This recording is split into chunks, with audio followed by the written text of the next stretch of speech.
BRS working president కేటీఆర్వి దొంగ దీక్షలని ప్రభుత్వ whip Birla Ailayya అన్నారు. కాంగ్రెస్ ప్రభుత్వం రైతులకు మేలు చేస్తుంటే ఓర్వలేకనే కేటీఆర్ ధర్నాల పేరుతో షో చేస్తున్నాడని విమర్శించారు.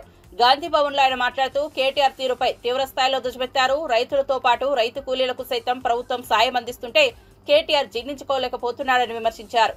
గతంలో కేసీఆర్ ప్రతి రైతుకు యూరియా ఫ్రీగా ఇస్తానని ఇయలే, ఆయన మీదెందుకు ధర్నా చేయలేదని కేటీఆర్ ను ప్రశ్నించారు. మీరు రైతుల పక్షాన మాట్లాడతారా? ఇలా ఎస్ఎల్బి సొరంగం కొద్ది అమౌంట్ తోటే పూర్తయ్యేదాన్ని 10 ఏళ్ళు వెనకకు నెట్టేసి నల్గొండ రైతుల మీద గుదిబండగా పెట్టి ఇలా మళ్ళా నల్గొండలో ఏ ముఖం పెట్టుకొని కేటీఆర్ ధర్నా పెట్టిండు. ఇలా కేటీఆర్ గారు అతని మీద ఉన్నటువంటి ఈ ఫార్ములా కేసులను పక్కతో తప్పనిస్తేందుకు మళ్ళొక్కసారి రైతులను అడ్డం పెట్టుకొని గతంలో తెలంగాణ సెంటిమెంట్ అడ్డం పెట్టుకొని అధికారంలోకి వచ్చి రైతులను ఏ విధంగా పట్టించుకొని మీ ప్రభుత్వం ఇలా మళ్ళీ ఒక రైతు దీక్ష అని చెప్పి నల్లగొండ అంటే పోరాటాల గడ్డ. అదే నల్లగొండలో మీకు 11 సీట్లలో గోరి కట్టి అత్యసతో గెలిచిన 3,000తో గెలిచినటువంటి సూర్యాపేట మరి భూమికి చేరుతున్నాయని పట్టుకొని ఇలా మా గౌరవ మంత్రుల మీద మాట్లాడే దమ్ము ధైర్యం మీకెక్కడిది?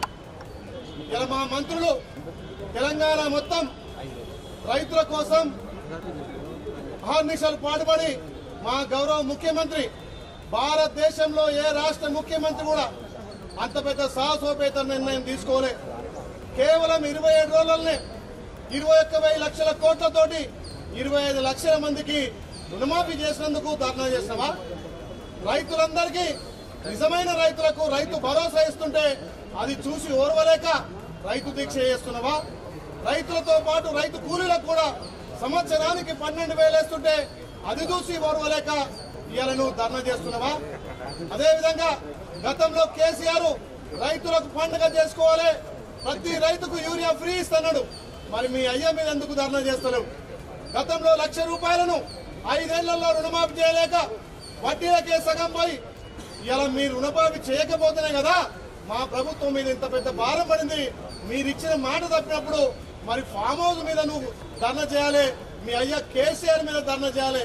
కేటీఆర్ మళ్ళొక్కసారి మా నల్లగొండ మంత్రుల మీద మాట్లాడే నైతిక విలువ లేదు.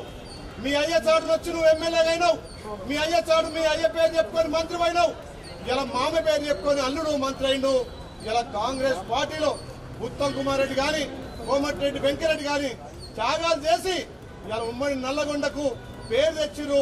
బంగారు కొండగా ఉదయ సముద్రాన్ని మొన్ననే ప్రారంభించుకున్నాం. ఇది చూసి ఓర్వలేక రైతుల నుంచి వస్తున్నటువంటి ఆధారం చూసి ఓర్వలేక ఈ కచరా కేటీఆర్ మళ్ళీ కచరా వేషాలేసి రైతులను పక్కదో పట్టేయడానికి మళ్ళొక్కసారి ముసలి కన్నీరు కాస్తున్నాడు. మరి రైతుల మీద ప్రేమ ఏమైకుంటే గతంలో రైతులకు ప్రజాప్రభుత్వ పాలనను కేటీఆర్ జీర్ణించుకోలేకపోతున్నారని, అందుకే రోజుకు 3 ప్రెస్ మీట్లు 4 ట్వీట్లు ప్రవేశపెడుతున్నారని భువనగిరి కాంగ్రెస్ ఎంపీ చామల కిరణ్ కుమార్ రెడ్డి విమర్శించారు. గాంధీ భవన్ లో మీడియా సమావేశంలో మాట్లాడిన ఆయన ప్రతిపక్షాలపై ఘాటు వ్యాఖ్యలు చేశారు. ఆయన మాట్లాడుతూ హైదరాబాద్ కి RRR అనేది ఒక లైఫ్ లైన్ అని, తెలంగాణ రాష్ట్రం 50% అర్బనైజేషన్ ఇవ్వడానికి RRR ఎంతో దోహదపడుతుందని స్పష్టం చేశారు. ఈ RRR నిర్మాణానికి సుమారు 34,367 కోట్లు అవసరమవుతాయని అంచనా వేయడం జరిగిందని, ఈ అంశంపై ఇప్పటికే కేంద్ర మంత్రులను కూడా కలిసినట్లు తెలిపారు. ఇవన్నీ పక్కన పెడదాం. ఈరోజు ఇటు పద్మ అవార్డుల విషయంలో ఏదైతే బాధ్యతారహితంగా మాట్లాడినటువంటి బండి సంజయ్ గారైనా, RRR విషయంలో వాస్తవాలు అన్నీ తెలిసి బాధ్యతగా ఉన్నటువంటి లక్ష్మణ్ గారు ప్రజల తప్పుదో పట్టించి కాంగ్రెస్ ని ఇరకాటంలో పెట్టే ప్రయత్నం చేసేదాన్నైనా, కిషన్ రెడ్డి గారు దావోస్ కి హైదరాబాద్ కంపెనీలు పోయి గాడా పోయి మాట్లాడుకోవడం ఎందుకు, ఈయన్నే బంజారాయిల్స్ రోడ్డు అవతలు వచ్చి మాట్లాడుకోవచ్చు కదా అని చెప్పేటువంటి సందర్భం వరకు ఇవన్నీ కూడా పక్కన పెట్టాల్సిన అవసరం వచ్చింది. ఈరోజు మీరు విమర్శించిర్రు, మేము అడుగుతున్నాము ప్రజల ముందు మీ అందరినీ. కానీ ఈరోజు మనము రేపు సాయంత్రమో ఎల్లుండో అందరం కూడా ఢిల్లీకి పోయే పరిస్థితి ఉంది, పార్లమెంట్ అటెండ్ అయ్యే పరిస్థితి ఉంది. ఈసారైనా మనం మన విభజన హామీల నుంచి మొదలు పెట్టుకుంటుంటాం. గతంలో అంటే మీరు 8 మంది లేకుండే లోక్సభలో, మేము 8 ఉన్నాం, మీరు 8 ఉన్నారు. ఇద్దరికి సగం సగం బాధ్యత ఉంది. ఈరోజు తెలంగాణ ప్రజలు మన మీద పెట్టి పంపించారు పార్లమెంట్కి. ఈ బడ్జెట్లో మనం ఎంత తీసుకురాగలుగుతామో అనేది ఇంపార్టెంట్. పద్మ అవార్డుల లెక్క ఎందుకు ఇస్తాము, ఎందుకు ఇయ్యరు, మీరు అడిగిర్రా, మీరు అడగలేదా, ఆయనకి ఇస్తారా ఈయనకి ఇస్తారా కాదు. మనం ఎన్ని తీసుకొచ్చినాము, అది పద్మ అవార్డులైనా రేపు తెలంగాణకు రావాల్సిన నిధులైనా ఎన్ని తీసుకొచ్చినాం అనేదే లెక్కలకు వస్తుంది. నువ్వు అడగలేదు నేను అడిగినా, నేను అడగలేదు నువ్వు అడగలేదని కాదు. ముఖ్యమంత్రి రేవంత్ రెడ్డి గారు ఎన్ని దఫాలుగా ఢిల్లీకి పోయిన విషయాన్ని బీఆర్ఎస్ పార్టీ కేటీఆర్ గారిని అడిగితే చెప్తాడు, వ్యంగ్యంగా చెప్తాడు. ఆయన గొప్పగా చెప్పాడు అన్నిసార్లు ఢిల్లీకి పోయిండు అని.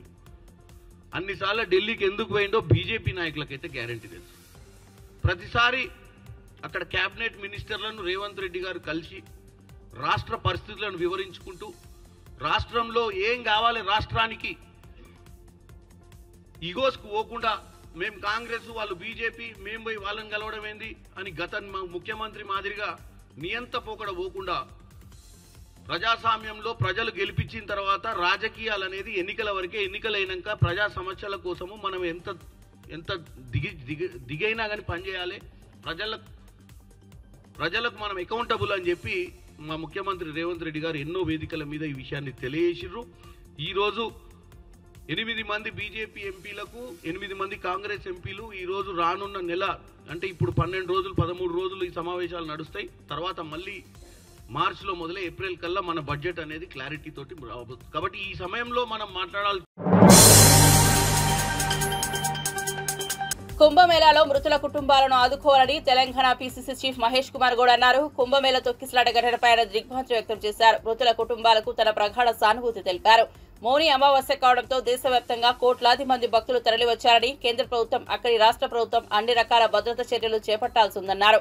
మృతుల కుటుంబాలకు ప్రగాఢ సంతాపం వ్యక్తం చేసిన మహేష్ కుమార్ గౌడ్ వారి ఆత్మలకు శాంతి చేకూరాలని భగవంతుని ప్రార్థిస్తున్నారని తెలిపారు. మృతుల కుటుంబాలను కేంద్ర రాష్ట్ర ప్రభుత్వాలు అన్ని విధాలుగా ఆదుకోవాలని కోరారు.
మహాకుంభమేళాలో జరిగిన తొక్కిసలాటలో 30 మంది భక్తులు ప్రాణాలు కోల్పోయారు. డీఐజీ వైభవ్ కృష్ణ ఈ విషయాన్ని ధృవీకరించారు. గాయపడిన 90 మందికి ఆసుపత్రిలో చికిత్స అందుతోంది. ఈ దుర్ఘటనపై టీపీసీసీ ప్రధాన కార్యదర్శి అద్దంకి దయాకర్ తీవ్ర సంతాపం వ్యక్తం చేశారు. మృతుల కుటుంబాలకు సానుభూతి తెలుపుతూ వారికి అవసరమైన సహాయం అందించాలని విజ్ఞప్తి చేశారు. మహాకుంభమేళా విషాదం అందరినీ ఈరోజు కలిచివేస్తున్నది. 121 మంది పైచిల్కి ఈరోజు మృతులు కావడం అనేది అత్యంత బాధాకరం. మహాకుంభమేళ మహోత్కృష్టమైన దినం, పుణ్యస్నానాలకు వచ్చిన భక్తులు ఈరోజు పరమపదించడం అనేది చాలా బాధాకరం.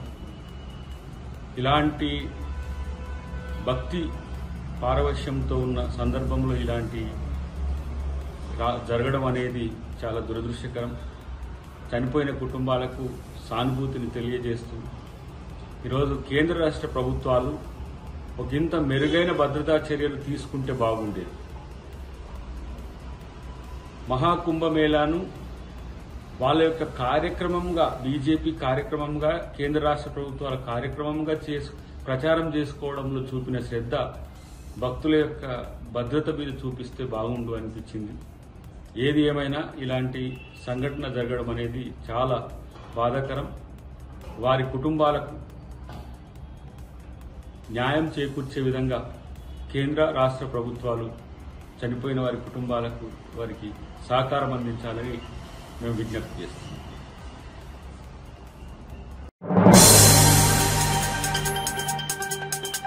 రామగుండం ఎమ్మెల్యే మక్కన్ సింగ్ రాజ్ ఠాకూర్ ఎన్టీపీసీలో జరుగుతున్న ప్రజాభిప్రాయ సేకరణ సభకు హాజరయ్యేందుకు తన వాహన కాన్వాయ్తో వెళ్తుండగా ట్రాఫిక్ ఏసీపీ జాన్ నరసింహులు ఆయన వాహనాన్ని ఆపారు. అధికారుల సూచనలను పట్టించుకోకుండా ఎమ్మెల్యే తన వాహనాన్ని ఆపిన ఆ పాగల్గాడు ఎవడంటూ ఏసీపీపై దుర్భత్సలాడాడు. అంతేకాక కాంగ్రెస్ కార్యకర్తలు ఏసీపీ జాన్ నరసింహులను నెట్టేసి దాడికి దిగారు. ఈ ఘటనకు సంబంధించిన వీడియోలు సోషల్ మీడియాలో వైరల్ అవుతున్నాయి. ఈ ఘటనపై ప్రజలు, రాజకీయ వర్గాలు తీవ్ర విమర్శలు వ్యక్తం చేస్తున్నారు. అధికారులతో ప్రజాప్రతినిధులు మర్యాదపూర్వకంగా వ్యవహరించాల్సిన అవసరం ఉందని, అధికార దుర్వినియోగం చేయడం తగదని పలువురు అభిప్రాయపడుతున్నారు.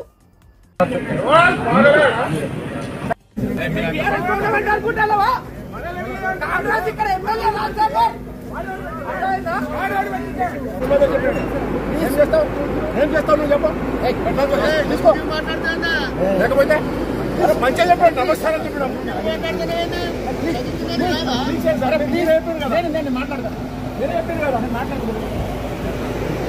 తప్పు చేస్తూ మాట్లాడాలి. మనం తప్పు మాట్లాడుతాను. అలా మీరు మాట్లాడుతున్నారు.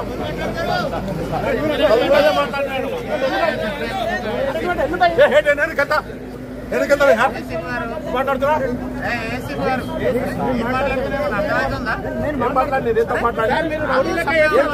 చెప్పండి.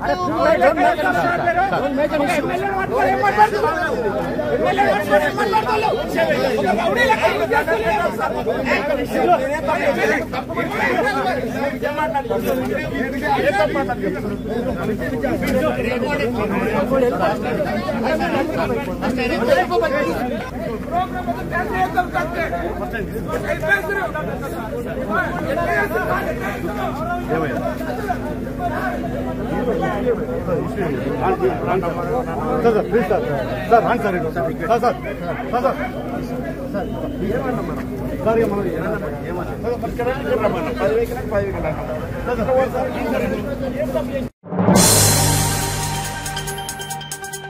భారతదేశానికి వ్యవసాయం వెన్నెముక అయితే వ్యవసాయం చేసే రైతుకు గోవు వెన్నెముక అని గో సంరక్షణతోనే మానవ మనుగడ సాధ్యమని భావించి అఖిల భారత గోసేవా ఫౌండేషన్ ఆధ్వర్యంలో గత ఏడాది సెప్టెంబర్ 27వ తేదీన కాశ్మీర్ నుంచి ప్రారంభించిన గోరక్ష మహాపాదయాత్ర 124 రోజుల 3512 కిలోమీటర్లు ప్రయాణించి మంగళవారం సాయంత్రానికి తిరుపతి చేరింది. ఈ సందర్భంగా ఫౌండేషన్ నిర్వాహకులు బాలకృష్ణ గురుస్వామి మాట్లాడుతూ సృష్టిలో మానవులకు మేలు చేసే ఏకైక జంతువు గోవు అని, గోవును సంరక్షిస్తేనే మానవ మనుగడ సాధ్యమని పేర్కొన్నారు.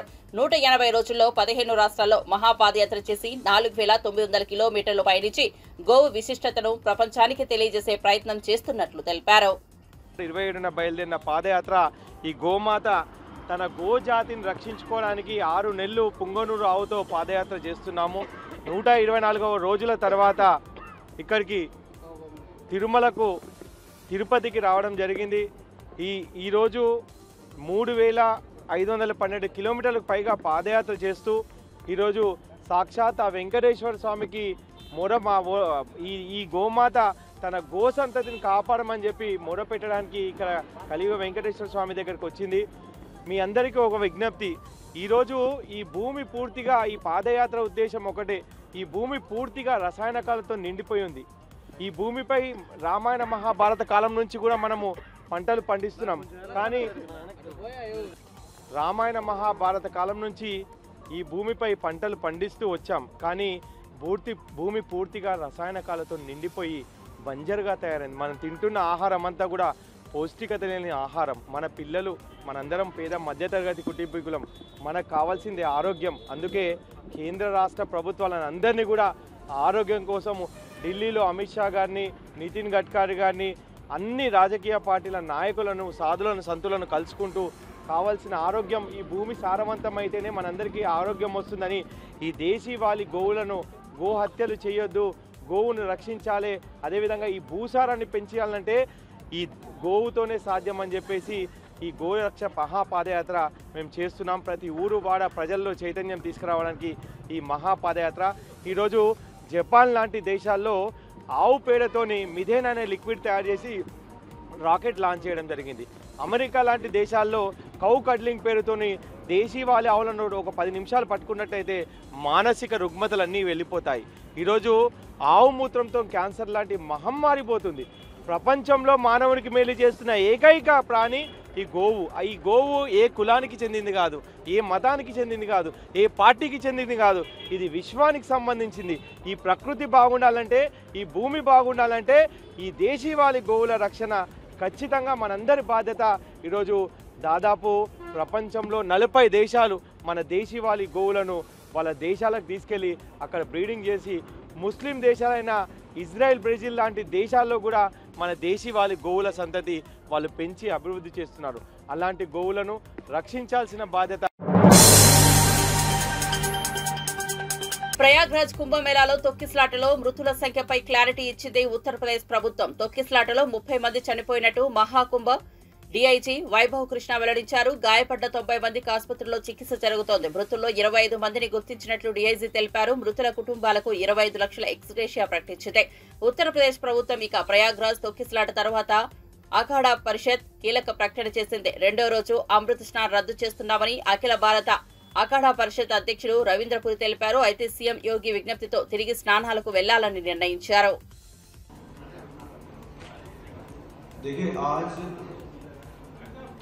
महाकुंभ प्रयागराज में मौनी अमावस्या का मुख्य स्नान पर्व था 29 जनवरी 2025 को। इसमें ब्रह्म मुहूर्त से पूर्व प्रातः 1 बजे से 2 बजे के मध्य बेला क्षेत्र में अखाड़ा मार्ग पर भारी भीड़ का दबाव बना और इस भीड़ के दबाव के कारण दूसरी ओर के बैरिकेड्स टूट गए और भीड़ के लोग बैरिकेड्स बांधकर दूसरी तरफ ब्रह्म मुहूर्त के स्नान का इंतजार कर रहे श्रद्धालुओं को कुचलना शुरू कर दिया।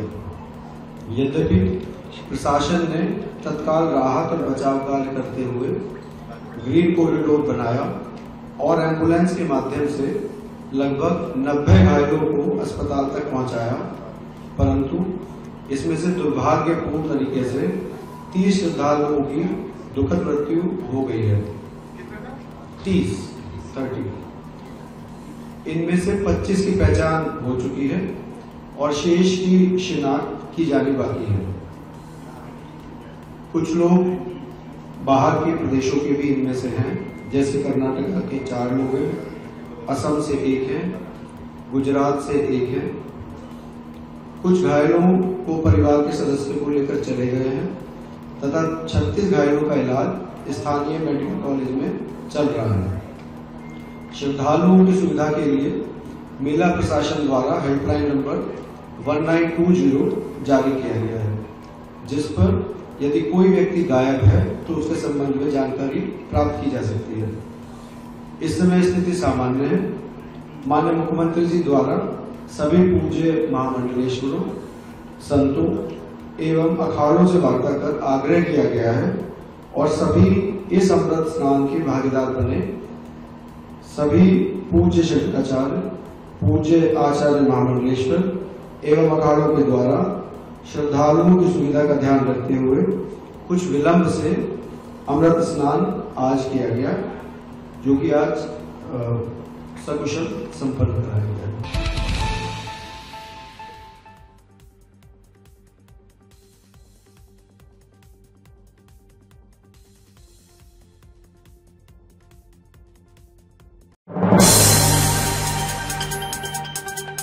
ఆంధ్రప్రదేశ్ రాష్ట్ర నూతన డైరెక్టర్ జనరల్ ఆఫ్ పోలీస్ గా హరీష్ కుమార్ గుప్తా నియమితులయ్యారు. ప్రస్తుత డీజీపీ సిహెచ్ ద్వారకా తిరుమలరావు జనవరి 31న పదవి విరమణ చేయనున్న నేపథ్యంలో ప్రభుత్వం హరీష్ రావు గుప్తాను కొత్త డీజీపీగా నియమిస్తూ ఉత్తర్వులు జారీ చేసింది. 1992 బ్యాచ్ కు చెందిన ఐపీఎస్ అధికారి హరీష్ కుమార్ గుప్తా ప్రస్తుతం విజిలెన్స్ అండ్ ఎన్ఫోర్స్మెంట్ విభాగం డైరెక్టర్ జనరల్ గా సేవలందిస్తున్నారు.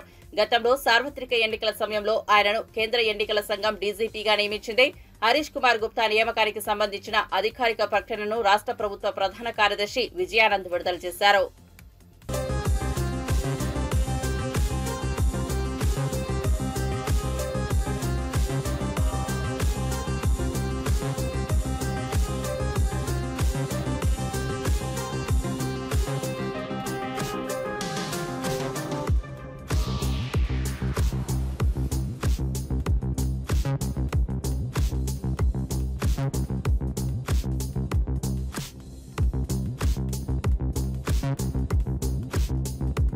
మాజీ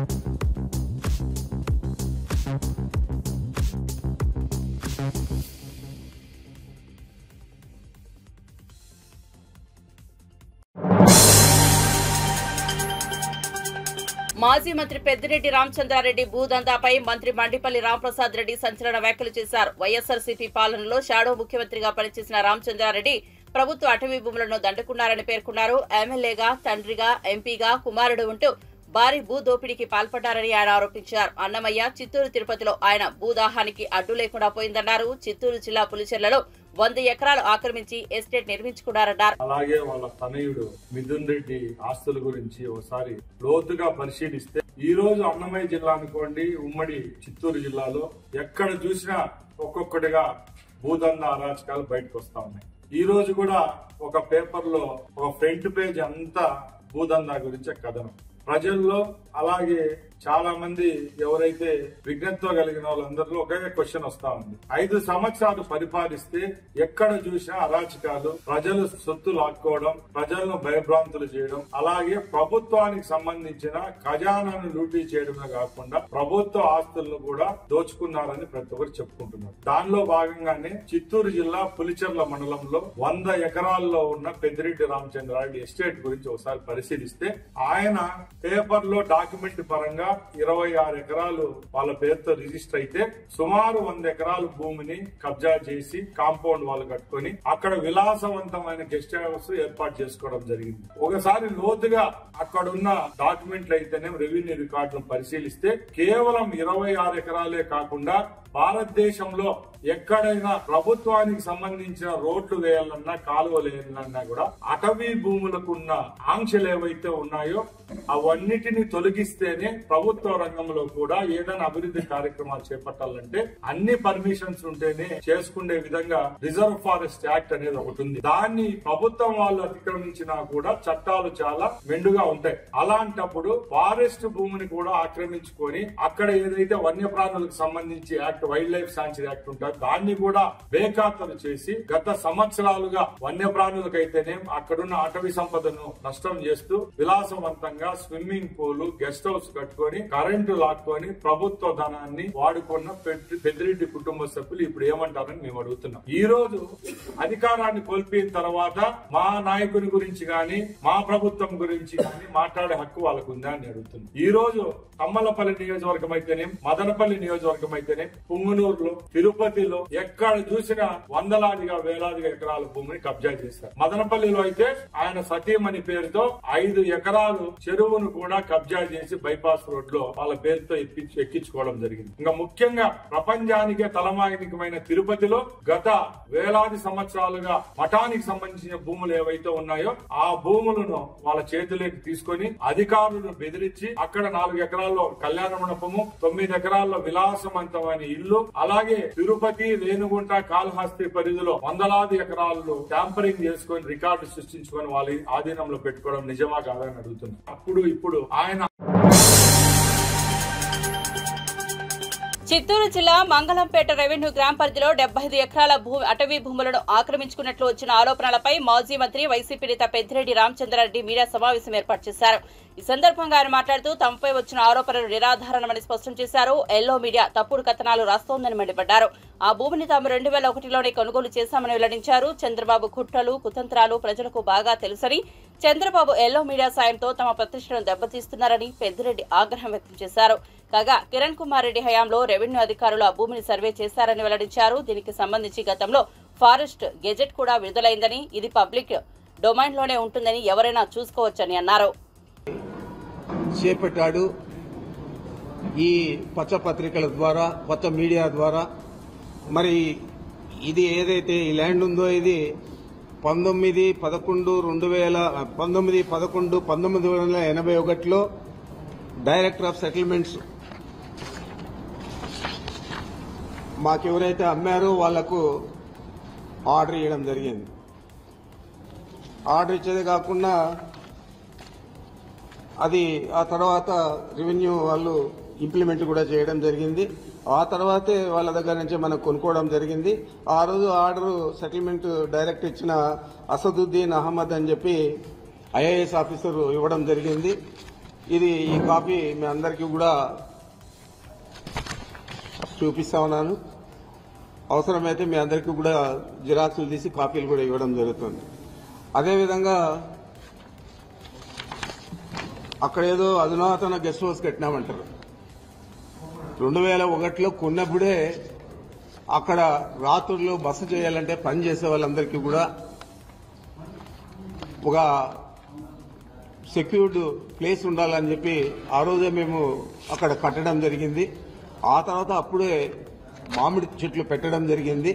దాదాపు 24-25 సంవత్సరాలు అయితే ఈరోజు మళ్ళా అది అటవీ భూమి అన్యాక్రాంతం అయిపోయిందని చెప్పి మాట్లాడడం జరుగుతోంది. మీకు ఒకటే నేను తెలియజేస్తా ఉన్నాను. కిరణ్ కుమార్ రెడ్డి ముఖ్యమంత్రిగా ఉన్నప్పుడు వెంకటరమణారెడ్డి అని చెప్పి ఏదైతే ఒక తెలుగుదేశం పార్టీ నాయకుడు ఉన్నాడో అతను ఆ రోజు ముఖ్యమంత్రికి కంప్లైంట్ ఇస్తే కిరణ్ కుమార్ రెడ్డి దాని మీద సర్వే చేయించి అదంతా కూడా రెవెన్యూ వాళ్ళు ఫారెస్ట్ వాళ్ళు జాయింట్ సర్వే చేసి ఇది ప్రైవేట్ ల్యాండ్, ఇది ఫారెస్ట్ డిపార్ట్మెంట్కి సంబంధం లేదని కూడా తేల్చడం జరిగింది.